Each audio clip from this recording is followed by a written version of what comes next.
I've got some advice for you. Stop setting goals. Now, I know that's something you probably haven't heard before, unless perhaps you read a book by a friend of mine named Bob Beal, who wrote a book called Stop Setting Goals. And in it, he talked about how everybody's not a goal setter, but some people are problem solvers, and you need to understand which of the two people are to be able to lead them well. Well, I'm stealing the same title when I say stop setting goals, but I want to go in a different direction. And in this case, what I want to do is talk about the danger of very specific goals and metrics that we determine we've got to meet, as opposed to something that is much healthier and better, and that is setting direction. You see, when we set goals, what happens is we usually not only have a specific thing we want to accomplish, but we have a timestamp of that, when it's supposed to be done. You've probably seen it in all kinds of ministries and organizations. You know, we're going to double in a decade when you look at a longer thing, or we're going to plant a church in the next 12 months, whatever it would be. Something is set with a timestamp. And the problem with setting goals is simply this. Life never unfolds as we think it's going to unfold when we lay out the plan and all of the metrics and the blueprint for those goals.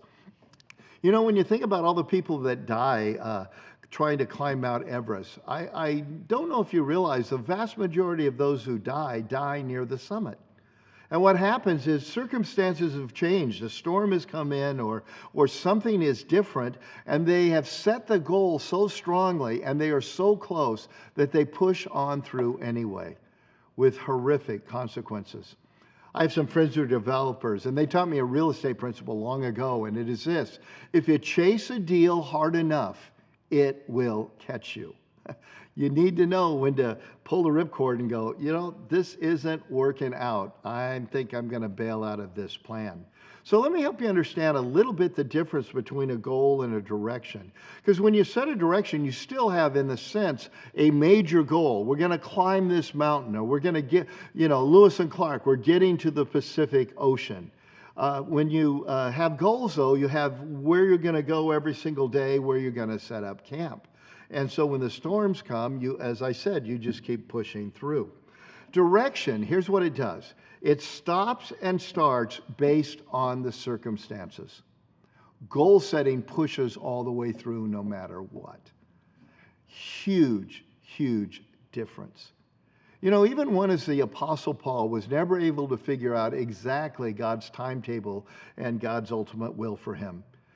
He and Barnabas knew that they were supposed to go back to visit the churches that they had planted. The Spirit had laid that on their heart and made it quite clear. That was the direction. But Barnabas thought they should take John Mark, and Paul thought they shouldn't. And if you know the story, there was actually a split into two different groups because of that. And then you read on into Acts chapter 16, he tries to go to Bithynia, and the Spirit of the Lord won't let him go there. Then he tries to go to Asia Minor, the Spirit of the Lord won't let him go there. Then he has a dream in the night of somebody from Macedonia calling. And I love what Luke says. He says, well, we figured that must be of the Lord. In other words, he was as unsure as you and I are. Now, imagine that he had printed up a whole bunch of prayer magnets with the itinerary of his mission trip and had given them out to everybody to stick on their refrigerator. And he felt this sense of, I've got to march exactly to this blueprint, exactly these goals that we have set. You know what? He would have forced his way through where the Spirit of the Lord was trying to stop him. The Lord tends to give us direction one day at a time. It's a little like the children of Israel when they were marching in the wilderness. The cloud would move, the pillar of fire would move, and they'd move. It would stop, and they'd stop. And they never exactly knew when the door was going to open, when the cloud was going to move, when it was time to stop. And so that's what I mean by stop setting goals. So no, you can have goals, but make sure they're in pencil, because if they're in pencil, what is driving you is not your goal, but your direction. Because you can erase it and say, I thought we'd double in a decade. I guess we're going to double in 2 years. Or I thought we were going to double in a decade. I guess we're going to double in 4 decades.